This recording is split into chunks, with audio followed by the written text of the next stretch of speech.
Good evening, lovely tubers. White Mexican back again for another Market Watch Investments video for you guys tonight. I have a plethora of things that I'm going to be showcasing for you guys tonight. These are going to be my personal selections, and I do hope that you enjoy. Getting things kickstarted tonight is going to be Forced Requisition. This is a rare out of the very nostalgic Generation 1 Pharaoh Servant. Really awesome card. This is the highest rarity that we have here in the TCG. Really interesting continuous floodgate card. Really awesome old school artwork here. And this was mostly used in Dark Worlds. I don't really know much of anything else that this is used besides the combo off of Dark World builds. You can see all the cards being showcased here. Really good card. I think it's highly undervalued, and it's a little slow to kind of kickstart off, but I still really appreciate this card a lot. Again, it is part of the Gen 1 series first 13 core sets. Really great on that. I'm going to go ahead and look at some prices here. Unlimiteds, very affordable. Under a bone here is 5 pages of availability. So we're going to go ahead and switch over to stacks here. There is a 5 stack here for lightly played first editions for about a bone before you factor in shipping. And then if you want near mint first editions for stacks, it's going to be roughly about a bone, but there is this tactical shipping of 5 here for a 3 stack. So interesting price points on that. Really great card. Next is going to be Gozen Match. This is the super rare print, and to the date, the only holo foil that we have, Dawning out of Hidden Summoners. Really great Six Samurai artwork here, and a really great side card in general. So very affordable. I mean, pretty much a bone across the board. There is a fat stack of 52 right here. These are also European Italian. Really nice. I actually considered about picking up some copies myself. I haven't quite, I kind of have some time, and it's a very fat stack of 52, but really into European cards in general. And these are near mint first edition, pretty much 2 bones here. So 5+ pages availability, really great stuff. Next is going to be Rivalry. So really great artwork. Again, highest rarity as a super rare, dawning out of the same set. Hidden Summoners, really great artwork, great rarity, really powerful effect. Awesome floodgate card. And this is going for a little bit more of a pricier tag here. It's about 4 bones starting at market price for near mint first editions before you get into factoring shipping. We're going to switch over to stacks so you guys can take a look at bulk pricing. There's a 6 stack here for roughly around a little bit over a phantom over 5 or 4 bones. And 2 pages of availability for the stacks. So really great stuff on Rivalry. Next is going to be Ordeal of a Traveler. This is the original print dawning out of Generation 1 Pharaonic Guardian. As a common, unfortunately, we only have commons of this card. I think this card is definitely worthy of, potentially even being a secret rare. I think this card would look really aesthetically pleasing in a secret rare, so time will tell on that. But for now, we just have a plethora of commons, this being the ideal print, in my personal opinion being the OG print. So unlimiteds are pretty much bone across the board, not really a big deal. First edition is a 1 stack for roughly around 2 bones for lightly played. And then there's one for roughly around 2 bones here for a 2 stack. I'm going to switch over to stacks so you guys can check out bulk prices. There is a single stack of first editions which are lightly played, and they're a phantom under 3 bones a piece. Really awesome card, really great artwork. I'm a really big fan of Pharaonic Guardian in general. This was the set that dawned Gravekeepers for us, and I'm just really big into Egyptian style stuff in general. Next is going to be Witch's Strike. So this is an amazing high rarity secret rare, dawning out of Savage Strike, original print. Amazing artwork, just completely unparalleled artwork. Really amazing effect. Slow, situational, but still very devastating effect. And this card is, no one really talks about this card. There was definitely a lot of hype behind this card before the set dropped. But this is still very good, and this is definitely, wanted to shine some light on this card. So unlimiteds are going to be roughly around 7 bones, pretty much across the board. No first editions on the first page. 5 pages of availability. Lightly played first edition is going to be roughly around 8+ bones. If you want near mint first edition, they're going to go to about 9-ish. Switch over to stacks. Then they're pretty much across the board. Starting market price near mint first edition is going to be 10 bones, and that's actually for a nice 9 stack. So pretty good stuff on that. A really great card. Very underrated. Obviously it's a little bit more expensive than it has been in the past, but rightfully so. Again, this card is blowout, awesome artwork, high rarity. Next is going to be Condemned Witch. original print, secret rares, Soul Fusion. This card has just amazing artwork, and then this other effect that you can push it off to special level 4 fairy from your deck is really, really awesome. Of course, this first effect isn't going to be really used besides maybe like Droplet. I know Droplet's a relatively popular card in the meta right now. I think that's like one of the only forbidden quick play magics that's being like mainstreamed right now. But really amazing artwork. Again, amazing secret rare. And as time goes on, I mean, Soul Fusion is very, very relatively new in my personal opinion. So this card is very accessible, and there's plenty of availability here. But this is, I think, besides becoming a collector's card for just being, great rarity, great artwork, it has really good effects. And again, it has like all the nice stats. It's a level 4 Dark Fairy. Really, really awesome stuff. But the biggest thing for me is it's just high rarity, and it's got just completely just amazing artwork. And I really think that, in a next couple years, and even more so, like way down the line, about 5-10 years, this is going to be a major collector's card. Alright, so lightly played first edition. There's a 1 stack here for roughly around 3 bones. We're going to switch over to stacks. Unlimiteds, near mints for about 4-ish bones. Near mint first edition, stack of 4 is about 7 bones plus. And there's only 2 pages of stacks. So, I mean, numbers aren't like erratically dwindling, but they're definitely starting to significantly decrease to a certain extent. Next is going to be Supply Squad. So I'm not sure which one was the original print. Unfortunately, all 4 or 5 prints of these are common. I really feel like this should have been like a super rare at minimum. This card is actually really, really cool. These are all relatively the same price points. Again, they're all just like random subset commons, but you can read the effect. This is the effect. It's just a continuous, essentially 1-for-1 recycle card. And, it's got Goblin Attack Force, or a variant of Goblin Attack Force in the artwork, which is really, really cool. And this card's insanely cheap, so if I was to take a swing at it, I would assume that maybe Mechanized Madness was the original print. I'm not really sure, but unfortunately, this card definitely deserves a hollow foil reprint. Next is going to be Future Fusion. This is going to be the ultimate rare out of Power of the Duelist. This card was banned for quite an extenuated amount of time, and it came back, got errated, so it got watered down a little bit, but not too terribly bad. Really amazing artwork, really amazing rarity. Starting market price for this for lightly played unlimited is going to be about 17 bones. If you want near mint, it's going to roughly around the same 17. There is 4 pages of availability here on TCGP. First edition goes all the way up to 40 bones. So again, just perfect example of the price differentiation and value between unlimiteds and first editions. And if you want near mint first edition, it's going to go all the way up to 55 bones. So again, we have the price differentiation markets of unlimited first edition, and not only that, now we have first edition lightly played as opposed to first edition near mint, which is seeing some pretty incredible price differentiations. Obviously, this is the highest rarity. There's some other really great rarities too, but this is the highest, so just decided to showcase that really quick. Next is going to be Soul of Fire. This is again yet another ultimate rare, dawning out of Force of the Breaker. Really old set, pretty cool artwork. Kind of a situational card, but the sheer fact that you can just rip anyone from your deck and burn for a full attack, depending what you pull, is pretty situational, but very, very effective in my opinion. And again, this is just another old school ultimate rare with relatively cool artwork. So just wanted to show some love to this card. Lightly played unlimited is going to be around 3 bones. Lightly played first edition is going to be about 6 bones, and if you want near mint first edition, it's going to go all the way up to 36. So very, very incredible price differentiation on that. And you can see these are all 1 stacks, except for this 2 stack here. So very, very limited quantities for this high rarity of ultimate rare. Next is going to be Swords of Concealing Light. I really, really like this card a lot. Again, this is the ultimate rare version out of Flaming Eternity. Really old set, really great rarity, really great artwork. And I think for what this is, this still holds up. This gives you 2 turns, which is more than enough when you're dealing with, little pesky control cards here and there. So really great stuff. And the price points on this is very interesting. Lightly played unlimited starts around 17 bones. The first near mint goes all the way up to 30 for unlimited.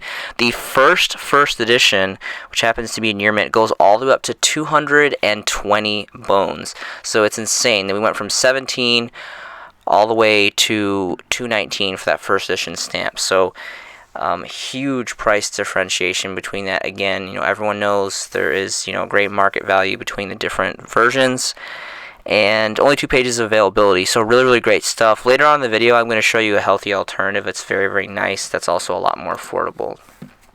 Next is going to be Dark Factory of Mass Production. This is the original Commons, Dawning out of Soul of a Duelist. Very old set. Great stuff. Great artwork. Great effect. I mean, basically just dig 2 normal monsters out of your graveyard. Really great recycle factor behind this. A lot of options for that. And unfortunately, there's several different versions of this. They're all common. And I want to say, I think maybe there's like some of like the like purple, blue, green, rare ones that I forget what those are called. Like anyway, I don't know much about that section of the market, so I don't really talk about it too much. But ideally, because these are original prints, I think that these would be the most desirable, in my personal opinion. And this card is relatively affordable. It's about a quarter. So we're gonna switch over to bulk stack pricing. Slightly played first edition. There's a 3 stack here for a quarter. And then let's see if there's any near mints. There is a near mint stack of 22 for 75 from Big City Cards. So this is just a kind of a begotten card. Like normally talks about this, but this is really good for what it is. And again, I think this card would look really great in a secret rare, and I think it's definitely good enough to be a secret rare. So next is going to be Fiend Comedian. This is a common dawning out of very great Gen 1 nostalgic Legacy of Darkness. This was the infamous set that gave us the bird, Yatagarasu, really awesome stuff. This was the censored artwork. The TCG in Japan obviously had a little bit of a different artwork. And still to the day, this is like archaic, insanely ancient. Like one of the first few sets of Gen 1 of this game here in the TCG, and it is still to the day a solo print. This is the only set that you can get it from. It's very old, and that just completely blows my mind that this still hasn't been reprinted. And this is a very good card. I feel like a lot of people just like pass this card over, and it's very good. Even though it is a gamble card, either way, depending, you could play it to your advantage on both sides, in my opinion. So plenty of availabilities for unlimiteds here, 5+ pages. We're gonna switch over to stacks to check out what the bulk pricing is. Near mint first edition is roughly around a bone before we factor in shipping. There's a 3 stack here. And there's another stack here, a couple different stacks here. So relatively affordable. And again, this is just kind of like a forgotten, really archaic ancient card that's really good. Next is going to be Lose One Turn. This is the original ultra rare prints dawning out of Cross Souls. Cross Souls has amazing history merit on it. This was the last core set that we got before Konami decided to take Ghost Rares and Ultimate Rares out of the main booster pack cores. And there is several different, I think there's like 2 or 3 different ultra rare versions of this. There's also an OTS super rare. So pretty awesome stuff on that. This is a really good floodgate that a lot of people, I feel like, don't really pay attention to. Obviously, this is more of a control card, so you're not really going to see this in like a big mainstream deck per se. Kind of silly artwork here, but this card is really good. It puts in work. It's a really good floodgate, and I just wanted to shine some light on it because I feel like not enough people are talking about, what an amazing card this is. Very affordable. I mean, pretty much a bone across the board regardless. It gets about two bone range for first edition. So we're going to go ahead and check out the bulk stacks. Lately played first edition is, roughly around 2 bones here. There's a 4 stack, and then it's about a bone for shipping. And then it goes up to about 4 bones for a 4 stack here. So definitely a little less more availability for the stacks, but an all-around amazing side card. Next is going to be Karma Cut. This is going to be the highest rarity as an ultimate rare, dawning out of Shadow of the Infinity. We've got DD Warrior Lady right here. Really awesome card, really great rarity, and it's also holding a pretty fat price point. Starting market price for lightly played unlimited is 16 bones. If you want near mint, it goes all the way up to 25 bones. No first editions on the first page, only 2 pages of availability. First edition is a lightly played, and that goes all the way up to 46 bones. If you want near mint first edition, it goes all the way up to 68 bones. Really incredible stuff. Really amazing card. Obviously, this is the highest rarity, so it's having a pretty heavy price point. But fortunately for us, there is a dual terminal 5 common, which is also very nice.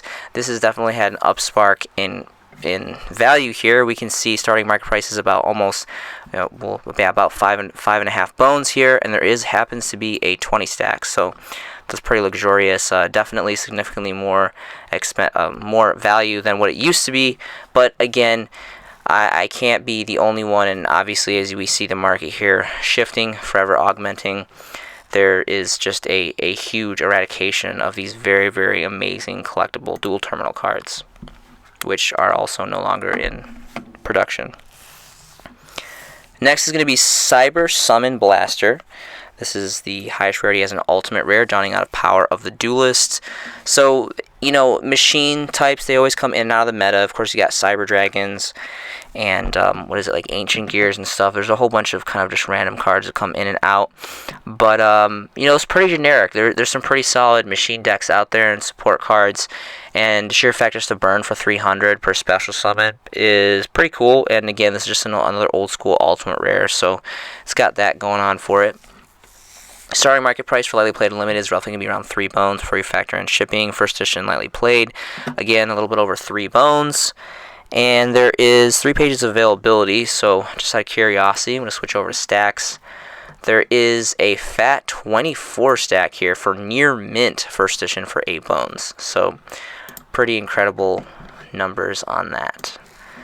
So next, really quickly, I wanted to do a flash review of Force of the Breaker. This set was just completely blowout.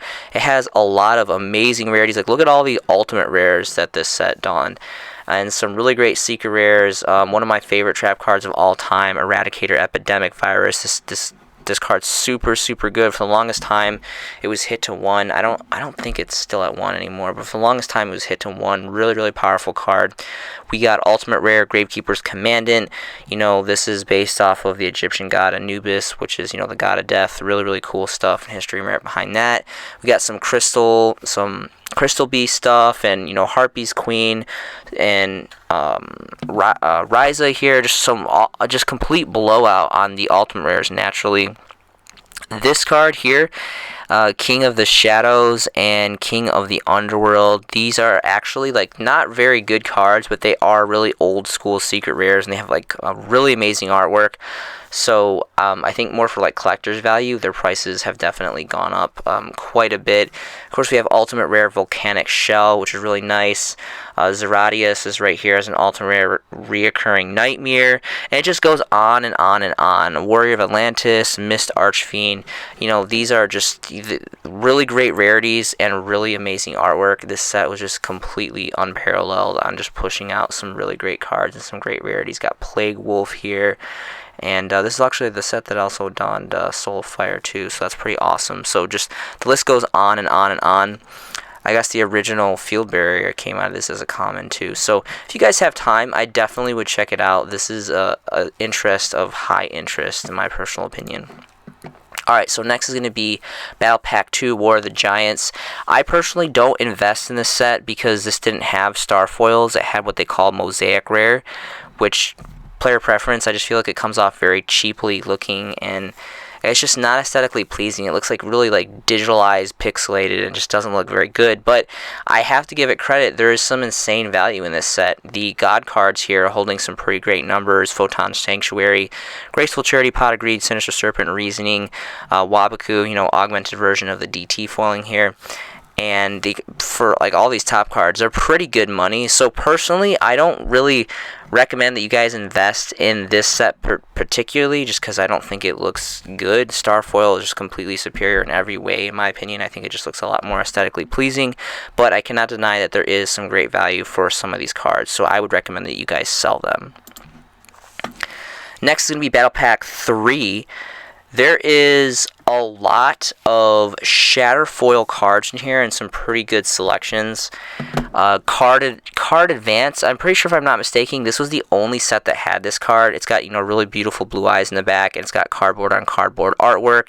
Simple effect, you basically just look at the top 5, and then you can do an extra normal summon if you tribute summon, so not really a big deal, but very, very limited availability, since you can only get it out of this set as either a common or the Starfoil. which resembles very much just the same as a certain type of dual terminal rarity. So really great stuff. Levier is going for some great stuff. I'm going to talk about Sacred Crane in the next tab.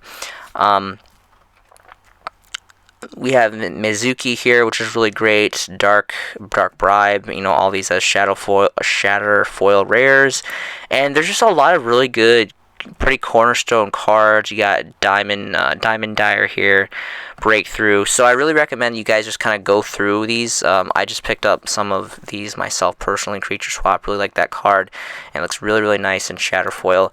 There's a lot of great cards in the shadow foil. Obviously the value in this is going to be for the shatter foil rares. Breaker's a good one. Royal Firestorm's a really good one.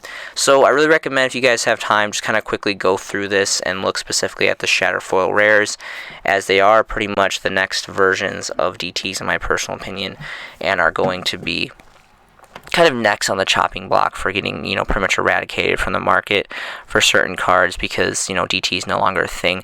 One of the last cards I wanted to showcase in this set is actually going to be the Shatterfoil version of Swords of Concealing Light. So the Ultimates are really nice. They're very old, but they also carry a very fat price point. So this Shatterfoil commons are definitely some really great healthy alternatives. I'm going to switch over to 3 stacks. Plenty of availability here. All pretty much roughly around a bone all across the board. So definitely opportunity to get this card. And I really like this card a lot. Really awesome artwork too. Alright, so Sacred Crane, it got a Shatterfoil print, and obviously this card's amazing. It's a level 4, so amazing possibilities for XYZ summoning. It's a light, which is great, for like chaos fodder or whatever have you. Kind of an obscure monster type, wing beast, outside of really harpies and maybe like Raid Raptor or something. I can't really think of like some big decks from there, but this being that we don't have a hollow foil, this card is the highest rarity and probably the most desired print, and it's holding a relatively good price point. We can see here, I'm going to refresh the page because I'm not really sure. I guess there's only 1 page's availability. Starting market price all across the board, near mint first edition is going to be about 4 bones, and bottoms all the way out to 10 bones with this really crap shipping of 4 here. So this is pretty expensive, but again, this is a very, very nice rarity. There also is the original Commons first edition, which I believe was Invasion of Chaos, if I'm not mistaken. There's a Dark Revs common, which I don't recommend because you can't get it first edition, but I respect and understand that there is some individuals that just like Dark Revs for Dark Revs. So yes, Invasion of Chaos, very nostalgic, part of the original Gen 1 value sets here, first 13 core sets, and this is a very relatively affordable card. There's 5+ pages, so I'm going to switch over stacks so we can review some bulk prices. 3 pages of availability. Lightly played first edition is roughly around a bone. There's a 3 stack here for about a little bit under a bone and a quarter. If you want near mint first editions, first stacks, that's just not available, so you might have to go through the onesie twosies. But this is an amazing card. Again, this card ridiculous, and I don't know if they changed the wording on this or this got like an errata or not, and I don't think so. Kind of silly artwork really isn't that good in my opinion, but the sheer fact that you can just +1 by special summoning this card is really unique and really good, and it's really good. Next is going to be Card Trooper. So the dual terminal version of this happens to be a super rare, which is just like ungodly amazing for aesthetics. And the price point shows. Starting market price is roughly around 50 bones, pretty much all across the board. And there's just not that many availability. So, this is an amazing, birthday polka dot DT rarity. There's a couple ultras here. What I think is the best for the price is the secret rares dawning out of Battles of Legends, Relentless Revenge, are insanely undervalued. This card is really, really good. It has really awesome artwork, and it's a high rarity secret rare. Some of the secret rares that these Battle of Legends push out is just really, really ridiculous, and I think this is insanely undervalued right now. Gonna switch over to stacks. There's a fat 22 stack here for roughly around a bone from Real Good Deal for near mint first editions, and 2 pages of availability on the stacks for this. This is really affordable, amazing rarity, and just a really great card. Next is going to be back to square one. So Battle Pack War of the Giants Round 2 didn't have Starfoil or Mosaic Rares. They actually did have full-on Ultras and Supers. And there was a couple holofoils that I thought were of interesting note because these are the only holofoils that we have that, if I'm remembering correctly, of these cards. So this is pretty interesting. This is basically the same thing as Tribute to the Doom, except I think it's a little bit better because it kind of sets your opponent back a turn because it takes away their draw phase essentially by like recycling it to the top of the deck. And this is the highest rarity as a secret rare. We have a plethora of commons, but this is technically the highest rarity as a super rare, and this is insanely cheap. We're going to switch over to stacks. Starting price here for stacks near mint first edition is going to be half a bone, and there is 68 available. So something to consider. Next is going to be Lyla. So these are the super rare versions. So Lyla, obviously, the original prints came, first edition Ultra and first edition Ultimate, which are really great, but they're, relatively old, and Lyla's a popular card, and Lightsworn in general is just a really amazing decor and engine and all that. So these are definitely healthy alternatives. I'm going to switch over to stacks because this is relatively affordable. There's near mint first editions, 3-stack here for about a half a bone, and then it trickles up to about roughly a little over a bone here for this 4-6-stack, and then goes up to 4 for this 10-stack. So again, I'm not a huge fan of Lyla and Super Rare, seeing how we do have like old school like Light of Destruction, I believe it was, first edition Ultras. And of course the very, very amazing Ultimate Rares. I personally have Ultimate Rares. I was fortunate enough to pick up first edition Ultimate Rares, which I'm really happy about. But this is an all-around amazing card. I'm just really big on Lightsworns. Legendary Fiend is going to be next. This is the super rare print, and I don't know. This card's it's not really good, but it's a Dark Fiend, and its effect is pretty interesting. I'll definitely give it that. Kind of silly artwork. But this is the highest rarity, and again, this set was a very obscure subset, so who knows. Lightly Played first edition is roughly about a half a bone before you factor in shipping. There's only one page, a single page of this, and there's not even a stack of 3. So very, very limited on the numbers. So Dark Necrofear is going to be next. This is specifically the Dual Terminal 2 version, dotting out of a rare. This has gone up a significant amount. It's dropped all the way down to a single page here on the TCG platform.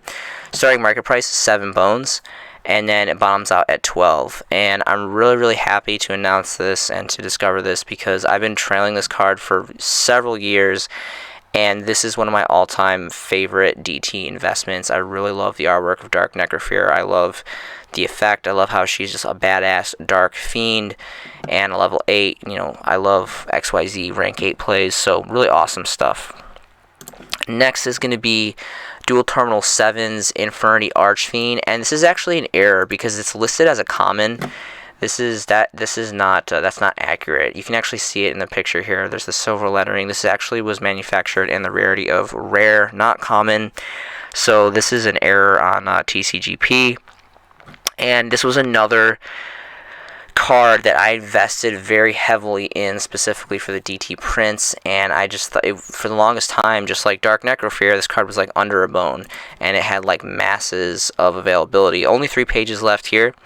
Starting market price is going to be roughly around a little over Phantom over 2 bones, and that's for near mint. We're going to go ahead and switch over to 3 stacks, and again, it's roughly around a Phantom under 3 bones a piece, and then bottoms out at 20 a piece. There is a fat 50 stack here for 10, and then there's a fat 7 stack or 28 stack for 7. So plenty of availability.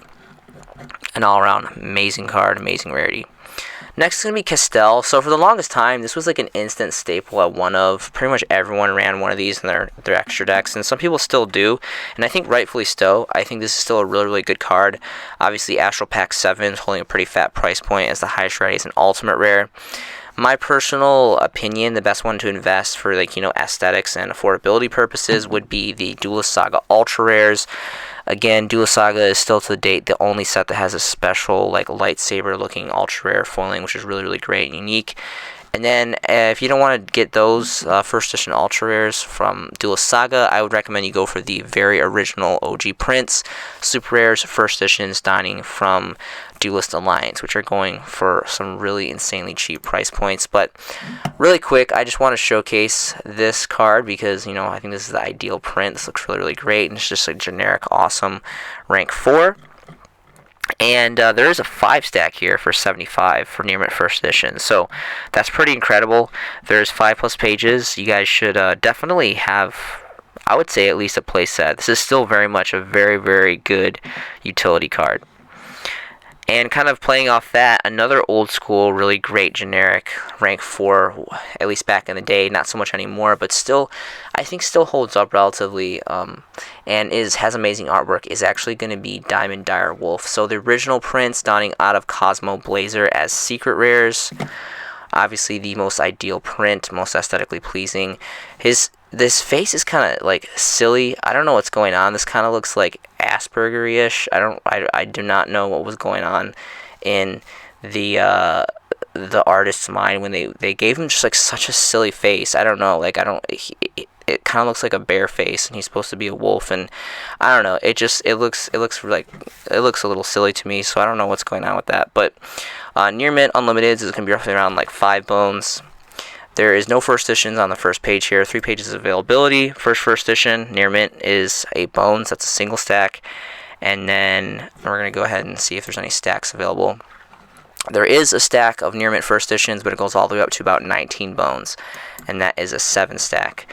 There is super rare versions that were tin promos, so 2013 collector tins, super rare promos, which are pretty great. Also, as well, Battle Pack 3 Monster League did the Starfoil commons, which are really great as well. So, ideally, I feel like I'm not sure. That's kind of a tough toss up because I really do like tin promos. A lot of people find tin promos like very, very cheap and not very desirable, but when they get up there in age, they definitely do a shift in market price values, and I've definitely taken accord to that trending. So it's completely up to you guys which one you'd prefer. Ideally, obviously, you'd want the first edition secrets, but there's significantly more money, so I feel like I'm kind of more on the side of going for the shatter foil. I feel like that would probably be the best. And there is a couple stacks here, and they're all pretty much around 2 bones before you bottom out at 10 for the last. So up to you guys. Really, really awesome stuff on that. Okay, so next is going to be Dark Magician. This is the ultra rare version donning out of King of Games, Yugi's Legendary Decks. I don't know if this was remanufactured in another rarity. To the best of my knowledge, this is the only way that you can get the red armored Dark Magician. And I know a lot of people, seek this out for collector's value. There's not a lot of prints. If this is the solo print, I'm not sure. I just know that there's not a lot of availability that we have here in the TCG for this rarity, for this version specifically of artwork. Unlimiteds are going for about 4 bones for your factor in shipping. There's no first editions on the first page here. 5 pages of availability. First edition lightly played is around 8 bones starting market price. And then if you want a near mint first edition, that's going to be a little bit more difficult to find here. It goes all the way up to almost 20 bones. Going to switch over to stacks. So the stacks here, there is first edition lightly played for about 11. So very interesting numbers on this for all those Dark Magician players. Next is going to be Paladin of the Cursed Dragon. So this is the reprinted common out of Legendary Collection 4. Really amazing set. If you guys have time, I highly recommend you guys invest into looking into Legendary Collection 3, 4, and Legendary Collection Kaiba, specifically for the first edition, lightly played or better, secret rares, very, very great card selections, and really amazing rarities. Unfortunately, this card has only common prints. I feel like this card would look gorgeous in Secret Rare, and I think it's definitely good enough to be a Secret Rare. It's got really great stacks, level 8, level 4, or light attribute, level 4, 1900 beater, zombie. Really cool artwork. And, I think this is just a very underrated card. Zombie Horde Engine has kind of, been in and out for quite a while since its dawning. And I just really like this card a lot. I personally play zombies. I do admit I do find it extremely difficult to find room to even put this in as a one of, but I really appreciate this card a lot, and I really hope that we get a holo foil eventually. But personally, I feel like this is the best version, even though they're all commons. This is the Legendary Collection common, so for this first edition, I think is going to be the ideal choice to invest in. There is a 9 stack here for what you played first edition for under a bone. Near mint first editions for, again, about 3/4, and this is a 15 stack. So plenty of availability, really great stuff. The last card I have for you guys tonight is going to be Forbidden Scripture. This is the original print Secret Rares Dawning of Primal Origin. This has really good artwork. I'm a huge fan of all the Forbidden Quick Play Magic cards artwork.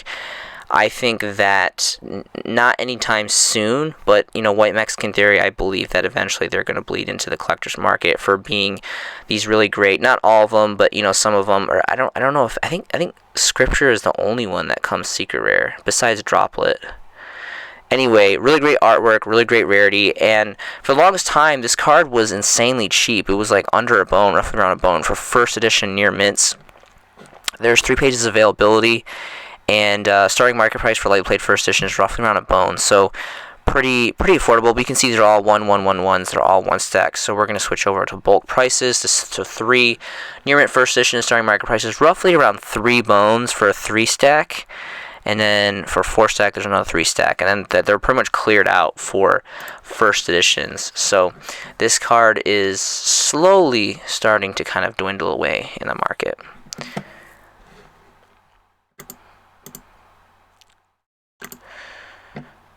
Alright, so link below is going to be to my Facebook. Any and all of you guys can add me, message me. I would love to talk to you guys about anything Yu-Gi-Oh related. Yu-Gi-Oh has been part of my life for almost 2 decades. I feel extremely compassionate about this game, hobby, community. I think, you know, anyone that invests the time and the funds and the effort into this game, they can really reap a lot of benefits. I'm very proud to be part of this community. I love the friendships, the dueling, the creativity, the investments. Really great stuff. Thank you so much for watching this video. I hope you guys are enjoying this content as much as I am creating it for you guys. I hope you guys are making some fantastic Yu-Gi-Oh investments yourself. This has been a showcasing by The White Mexican, and I'll see you in the next video.